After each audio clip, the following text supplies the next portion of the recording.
Hello, this is Evan for Grips.com. Today's lesson I'm going to cover something that's very important when making poker decisions. And that is what factors to consider when deciding whether or not you should play your hand. This information is going to apply to both online and live play and will be applicable for both shorthanded and full ring play as well. Obviously, outside of education, study, practice, getting in a good mind state and getting in good physical shape and choosing a seat at the table, the most important decision you can make at a poker table is whether or not to play your hand, because all the action stems from there. So I want to get you on the right track, only playing hands that are going to show positive expectation and put you in profitable positions rather than difficult and potentially unprofitable ones.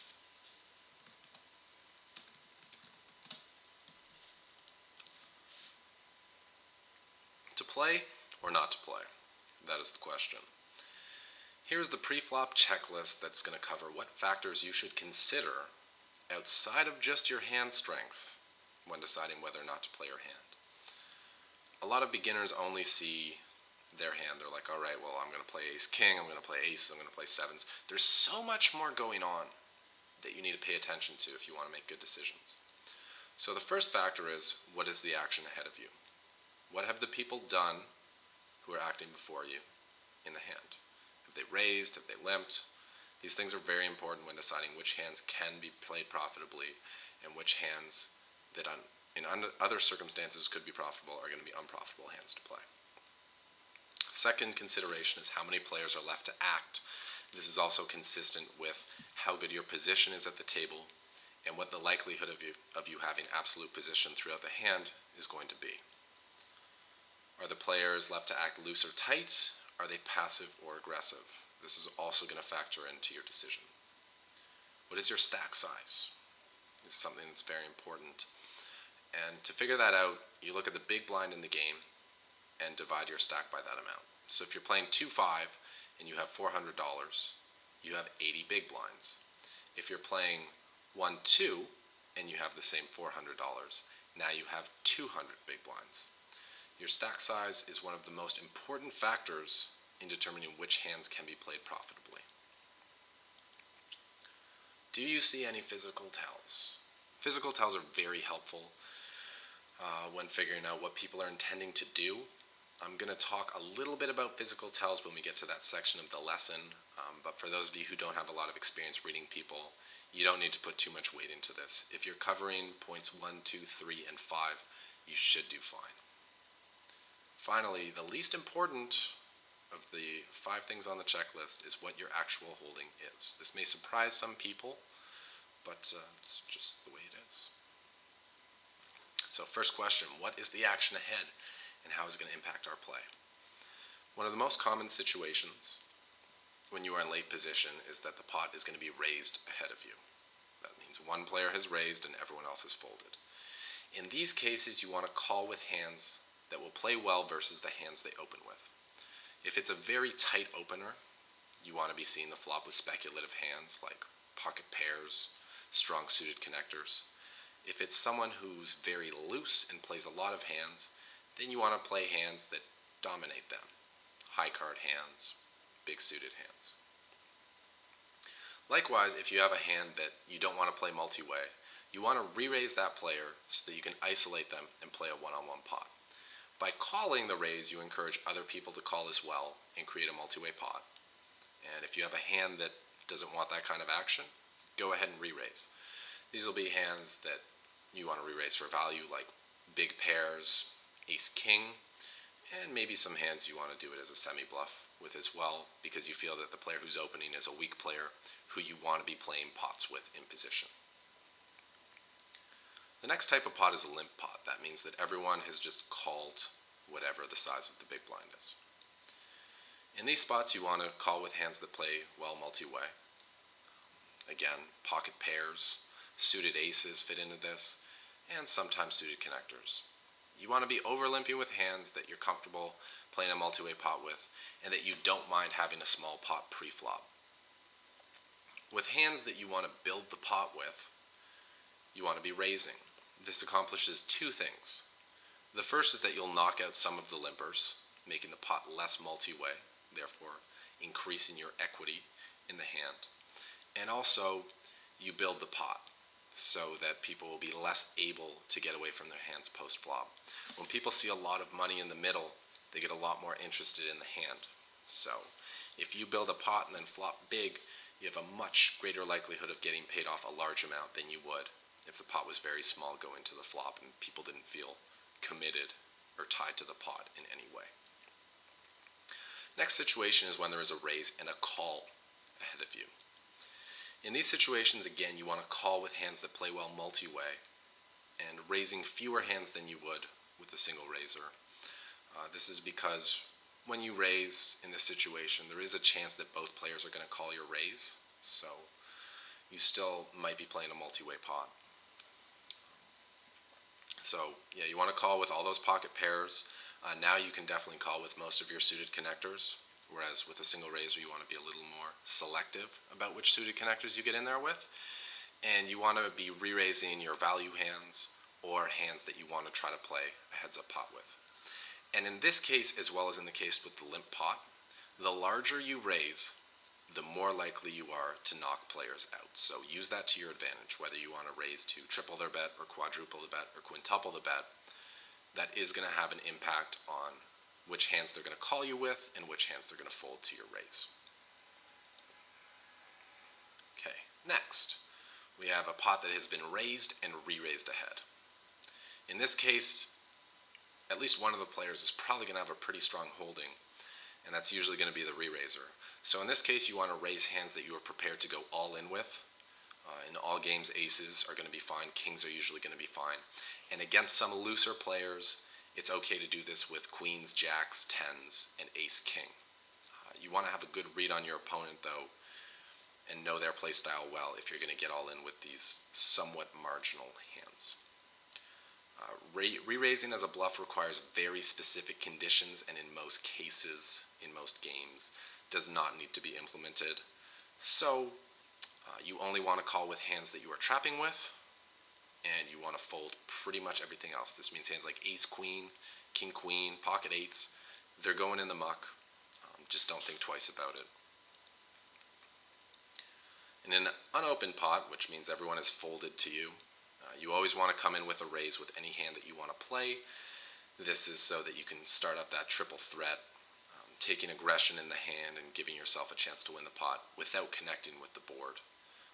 If you limp in, generally whoever hits the flop hardest is going to win the pot, whereas if you come in for a raise, usually you're going to find that the player who has the aggression in the hand is going to be the one who wins the pot unless one flops very strong, which is very tough to do.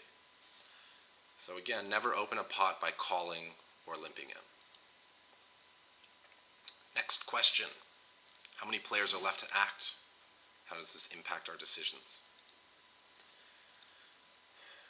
When many players are left to act, you want to only open your strongest holdings. This is because the more cards in play, the more hands that are dealt, the greater the likelihood that someone has a strong hand behind you. Likewise, when you are in late position and you have few players to get through, you can open anything playable because odds are the players in the blinds have trash hands and they're just going to fold to your raise anyway. Also, you're going to be guaranteed position throughout the hand, which is a massive, massive advantage. What kind of players are left to act?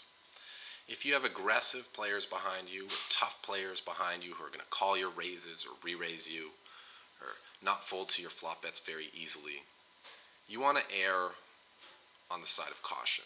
If it's a close spot where you're unsure if you should raise or just fold, with aggressive players behind, err towards folding. When you have passive players or weak players behind, and you're in a close spot, you want to err towards the size of raising. This is because you want to be playing pots with the weak players and not playing pots with the tough players, if possible. Another big question is, how likely are you to have the best position post-flop? If you will have position, high card hands go up in value a lot, as do hands that can flop equity. This means suited hands, connected hands. It's because when you're in position, you're going to be more able to extract value from your opponents, and also you're going to be much more able to take down the pot without connecting if your opponents miss the board. And in poker, all these small pots that you take down when no one else connects with the board, they really add up at the end of the night. So don't think that just winning a 5 big blind or a 10 big blind pot is no big deal. It will have a very big impact on your win rate and your results at the end of the night. So anytime you can take down an uncontested pot, that's a good thing. And the times that you will be most likely to take down an uncontested pot are the times when you have position. Next question, what is your stack size? Now, typical stack size in a cash game is going to be 100 big blinds. So the situations I'm going to look at are when we deviate from that regular 100 big blind situation. So a big point to be aware of is that the deeper you are in stack, the higher your implied odds are post-flop, because for the same small investment pre-flop, there's a lot more you can win after the flop. This means that drawing hands go up in value, because to get a lot of money in, you want to have hands like flushes, straights, full houses, and hands that can only make one pair or top pair go down in value. You want to be a lot more cautious about putting a lot of money in with hands like an overpair, top pair, top kicker, or two pair, when you have a lot of money behind to play. So when super deep, suited aces and suited broadways go way up in value. This is because if you get someone in a flush over flush situation where you hold stronger flush, your equity, your chances of winning that pot are 100%. The only time this is not true is when someone has an out to make a straight flush on you. But if it's a flush over flush situation and no straight flush is possible, your chances of winning the pot are 100%. Now, people who are unaware of the importance of stack size are not going to fold when they flop a flush. If someone flops a flush because they played Jack 2 suited, they're going to try to get all the money in. Now, if you're only playing the suited aces and the suited kings, way more often than not, you're going to be the one who has the best flush. And if you can grab someone for 300 big blinds or more, that's amazing. That is a great result, and it's going to be a situation that's hard to get into. So that's why suited aces and broadways are so strong when you're super deep. If you flop the nut flush and someone's giving you action, you can confidently put all your money in and expect to be a big favorite, if not a complete lock on the hand. Big pairs and top pair, top kicker hands should be played cautiously. This is because of reverse implied odds. Similarly, when you're very deep at 200 big blinds, suited connectors and high suited hands go up in value. This is because of the ability to make straights. Again, you're looking to make 5-card hands when you're trying to put in a lot of big blinds into the pot. And the higher your rank of cards, the stronger the straight you can make. Like on a 9-10 jack board, if you have king queen and your opponent has 7-8, you both have straights, but once again your equity is going to be about 100%. So by sticking with the high-ranking connectors, way more often you're going to be the one flopping the strong end of the straight draw rather than the idiot end of the straight draw, which means you're going to be putting yourself in a profitable position to win a lot of big blinds off your opponents. In deep stack situations, 100 big blinds, every hand can be played profitably, from big pairs to small pairs to suited connectors to suited gappers to you name it. It's all about understanding in which situations they will be profitable and which ones they will be unprofitable. And for those of you who want to get more information about this, please watch the video titled The Triple Threat, which covers optimal spots to get involved in pre-flop when playing 100 big blind stacks. As you start to get shallow stacked, having 40 to 60 big blinds, big pairs and offsuit high card hands go up in value because reverse implied odds are no longer a big deal. When you're playing with 40 to 60 big blinds, you can comfortably get it in with top pair or better on the flop. And if you get beat, it's a cooler and you can get it back because it's only 40 to 60 big blinds. Whereas when you're deep stacked, if you give away 300 big blinds, it's going to be really hard to find a situation where you can get those big blinds back. So since you have fewer chips behind and it's harder to draw out on someone when they're putting you all in, small pairs and suited connectors lose value. The small pairs lose value because even if you flop a set, you're probably going to have to commit a large percentage of your chips to the pot pre-flop, and that is mathematically unprofitable. When you're very shallow, dealing with 20 big blinds, you're pretty much just going to be going all in. This is the kind of stuff you see in tournament play. So any pair and any big cards are valuable because they have good equity in the range of 30 to 40% when they get called by a better hand. You're going to be doing a lot of coin flipping. You're going to be just getting all in with this stack. And if you can have a 40% chance of winning or a 50% chance of winning, that's fine. What you want to do is avoid the situations where you have 25% equity or 20% equity. So baby aces, ace rag hands, are not strong hands in this scenario unless you know you're on the button. So again, this factors into position. If you're in late position, you can get all in with a much wider range of holdings than you can if you're raising from early position and have to get through, 8 or 9 players. As stack depth increases, so does the value of being in position. If you're in a tough game, you don't want to open a lot of hands when deep stack players have position on you. Stick with big broadways and big pairs. The deeper you get, the more tight you have to play when out of position. You have to be also much more careful about what hands you're willing to get all in with post-flop. More money to play, stronger hands required for getting all in after the flop.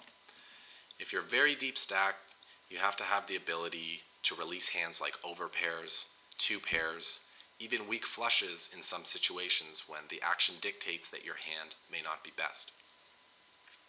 So, if you aren't confident in your hand reading abilities, just buy in for 40 to 60 big blinds instead.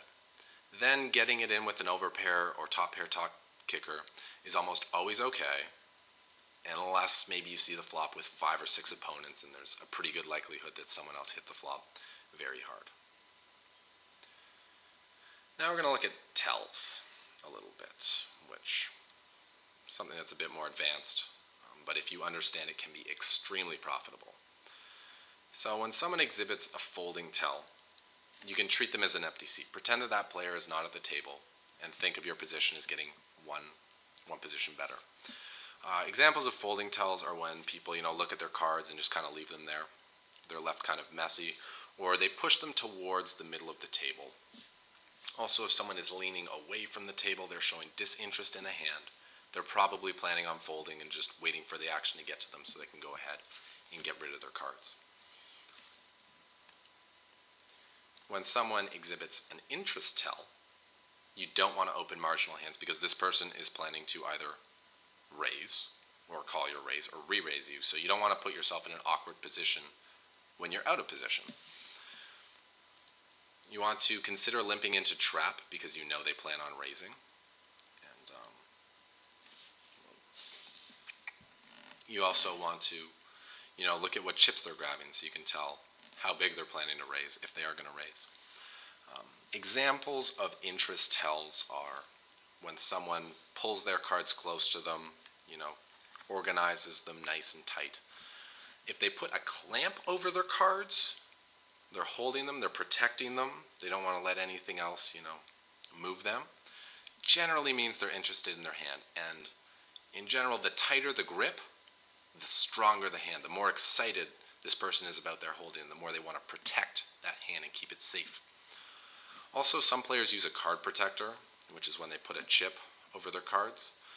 This is also an interest tell, someone showing that they're interested in playing the hand because they're protecting their cards from, the dealer mucking them accidentally or someone messing with their cards. This tell, though, isn't the most reliable because a lot of people will, what we say, cap their cards, put a card protector on top of their hand every hand. So the only time this tells really reliable is if it's someone who doesn't normally use a card protector, then suddenly, throws a chip on top of their cards to keep them safe. You want to watch how players react to other players putting in chips. When someone raises, the others will often immediately react to display their intent. This applies when someone has raised. You can often get a read on whether the other players are planning to fold, as we saw with folding tells, call, or re-raise. Let's say you're playing 2-5, someone opens for 15, and player to your left grabs 3 red chips. That player is probably planning on calling. If, however, the player to your left grabs 3 green chips, which are worth 25, that player is probably planning to raise. And if you have a hand like pocket 4s that's fine for calling a raise but can't call a re-raise, you can go ahead and dump that hand because you know you're going to get re-raised out of the pot.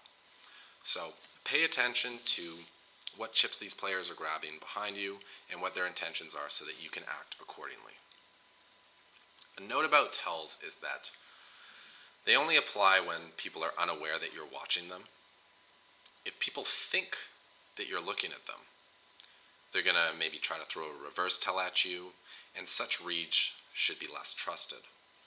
And also, the more you see a tell, the more consistent the behavior is, the more reliable you can expect it to be. Also, anytime you think you catch a tell on someone, watch the hand to the end and see what cards they turn over and see if your read was correct. If you find that you're getting a read that's very consistent and very reliable, you can now start putting a lot of weight into that. But the simple fact that you saw someone scratch their nose and you think that means they're nervous is not enough to put a lot of weight into your decision based on that tell alone. Alright, now let's talk about some cards. Because we're playing a card game. The cards are important. The best hands in No Limit Hold'em are the big pairs and the big suited Broadway hands. For those of you who are unfamiliar with the term Broadway, it just means 2 cards greater than a 10. 10 Jacks Broadway, King 10's Broadway, Ace Queen's Broadway. The tier 1 hands are great because you, on one hand, can get all in pre-flop with a lot of them pretty confidently and have very good equity. And the non-paired hands are very strong because they make the nut flush or the second nut flush, and they also have the ability to make the Broadway straight, which is the strongest straight in the game. Tier 1 hands can generally be opened from any position and can take action. If there's a raise ahead of you, you're still going to be fine getting in there with the tier 1 hands.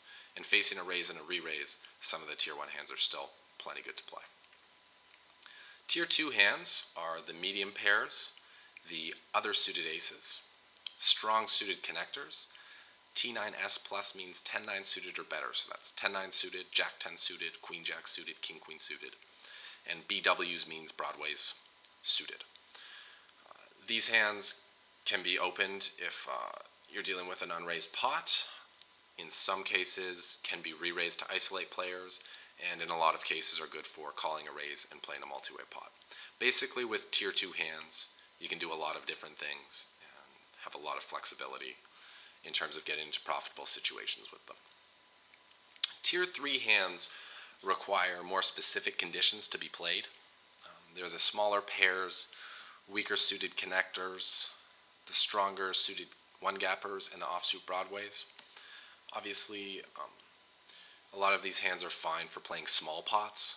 If you're facing a single raise, you want to get in with these hands. But if the action's been raised and re-raised, or likely to get re-raised, these hands should, in general, be thrown away.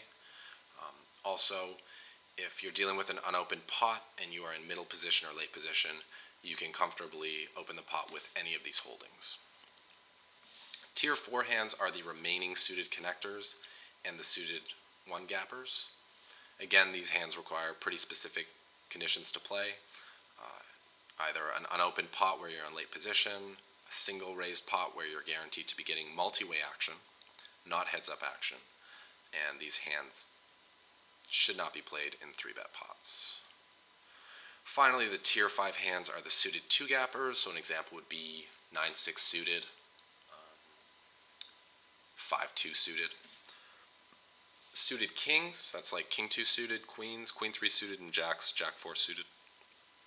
stuff like that. These hands should generally only be played in late position when everyone else has folded. Occasionally, if you're getting really good multi-way action or there's a really tight player who's opened, you can call with these hands with the intention of cracking them, but you have to be very cautious about your post-flop play. If you flop one pair with these hands, that's not enough to put a lot of money in. You're really looking to flop strong draws that you can be confident with if you make your hand. All other hands should be considered trash, and for the most part should not be played. In cash games, other than regular connectors like 5-4 off and 7-8 off, which I forgot to mention, everything else is garbage and should always be folded. The only time trash hands can really be played is in tournaments when you're stealing the blinds, and given that people are much less quick to release their hands to a blind stealing cash games than they are in tournaments because there's so much money to be played behind, these hands should not be played. Alright, and finally, some further considerations, just so you can fine-tune your game a little bit more when getting ready to play a poker session. Pocket pairs, they're a tricky hand that a lot of people don't understand how to play properly. In some games, you can open limp with pocket pairs to encourage multi-way action. If you think your limp is going to encourage, it's going to start the calling train where 5 or 6 people are going to call behind you, you can go ahead and open limp with them. If people, however, like to raise it up when they see a lot of limpers, these hands should be folded. In general, pocket pairs should be played in multi-way pots unless you are heads up in position with the lead, aka triple threat. Pocket pairs are very hard to play out of position. Do not call more than 12.5% of your stack pre-flop. This is because of implied odds. You're going to flop about a set about 1 time in 8, so you want to be able to get paid off enough to make up for all your calls where you miss with pocket pairs. If you're putting in 20% of your stack every time to see a pair, by the time you finally do hit it, even if you get paid off, 100 big blinds, that's not going to make up for all the times that you called and missed. So 12.5% is the maximum. If you can see a flop for 10% or 5% of your chips with a pocket pair, that's great. You want to be cautious, however, about calling raises when you could get squeezed out. That means if someone behind you can re-raise. You really only want to call re-raises, and raises in general too, if you're closing the action and it's multi-way. This would mean if you're calling from like the big blind. So in general, if it's a raise and a call ahead of you and you're in the big blind, you should always just call with your pocket pairs and see the flop. See if you can hit your set and then try to put money in the pot. The only exception is when you have a hand that you're willing to go all in with if your raise gets re-raised. So, if you have aces, you're going to re-raise because if someone raises again, you're going all in. And against a really loose guy, a hand like jacks might be good enough to do this. Against someone who will go all in with any 2 cards, a hand like sevens might be good enough to do this. But unless you're comfortable getting all in with your hand if you get re-raised, you should just call the raise and see the flop before, putting any more money in the pot. Next we have suited aces and broadways, which are also tricky. They're very powerful hands in deep stacked situations. You can call re-raises with these hands, even if it means you're going to be playing the pot heads up. This is because of their ability to flop really strong draws and a lot of equity, meaning you can have a very good chance of winning the pot when you see the turn in river. Being in position means you can call with the weaker of these hands, and the deeper stacked you are, the wider you can call. So, if you're 300 big blinds deep and you have position, yeah, you're calling a raise with ace-2 suited. But if you're only 100 big blinds deep and you're getting 3-bet by a tough player, that hand's going in the muck. When out of position, you generally want to throw away the weaker hands and only call with ace-jack suited and better or king-queen suited. This is because of their ability to not only flop strong draws, but also be able to make top pair 2 ways, whereas with a hand like ace-5, You can only really make top pair with the ace, and even then you still got to worry about your kicker. When dealing with re-raised pots, you don't want to have to worry about those decisions of whether or not your kicker's good. You want to be able to comfortably get a lot of money in on the flop when you connect with the board.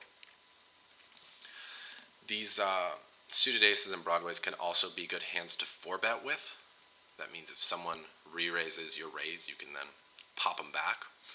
This should be done against aggressive players who you don't want to play a 3-bet pot out of position with, and aggressive players who are going to be re-raising with a lot of hands.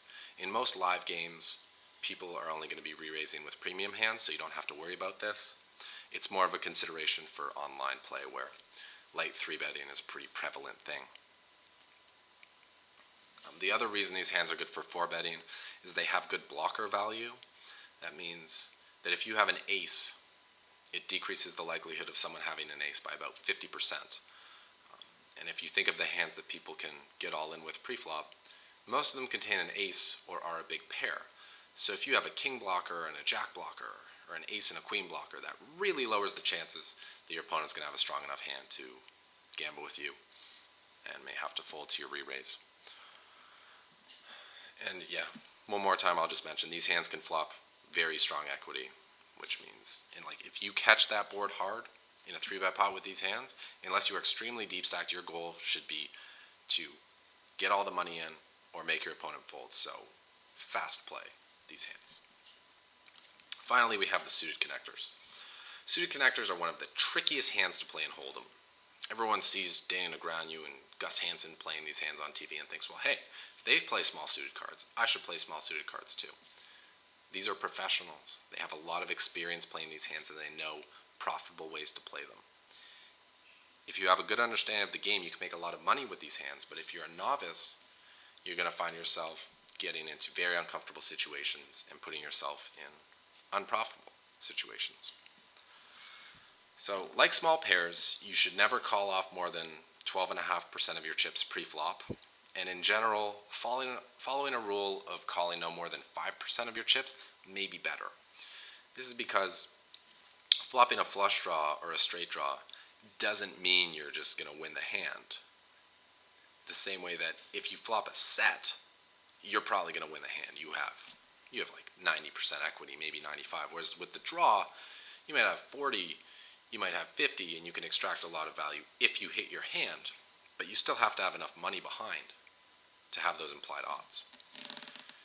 With smaller suited connectors, you have to be cautious with your flush draws. The more players in the pot who see the flop, the higher the odds are that someone will have a bigger flush draw, which is why it's often better to 3-bet with these hands rather than call a raise to give yourself a better chance of playing a heads-up pot, where your draws are much more likely to be live. Now, this isn't to say that you shouldn't call raises with the small suited connectors. It just means that when the pot gets really multi-way, you're more interested in making a straight or trips than you are making a flush. And if you do make a flush, you might want to consider just calling down rather than trying to get all in. Just because you make a flush or a 5-card poker hand does not mean you have the nuts. You have to pay attention to what hands can beat you and what the odds are that someone has them. And the more people who see the flop, the more likelihood that people have strong holdings. In general, with 100 big blind stacks, if the pot is limp to me, I like to raise suited connectors and gappers rather than call with them. I do this as a semi-bluff because I want to knock out those hands like Jack 2 suited and Queen 4 suited. They can put me in a flush over flush situation, which is going to be unprofitable. With the suited aces, however, I'm likely to just call. My goal is to keep those weak suited hands in so that I can have a chance to cooler people playing any suited hand rather than folding those hands out and giving myself a chance to be in one of those 100% equity situations.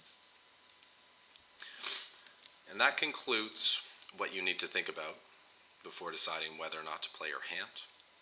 If you follow the information in this guide, you'll for the most part be putting yourself in profitable situations and making your decisions after the flop much simpler and much easier to deal with, which, as a beginner, should be your goal in poker. Keep the decisions simple so that you have a much greater chance of making the correct decision. This has been Evan for Grips.com. I hope you enjoyed the presentation.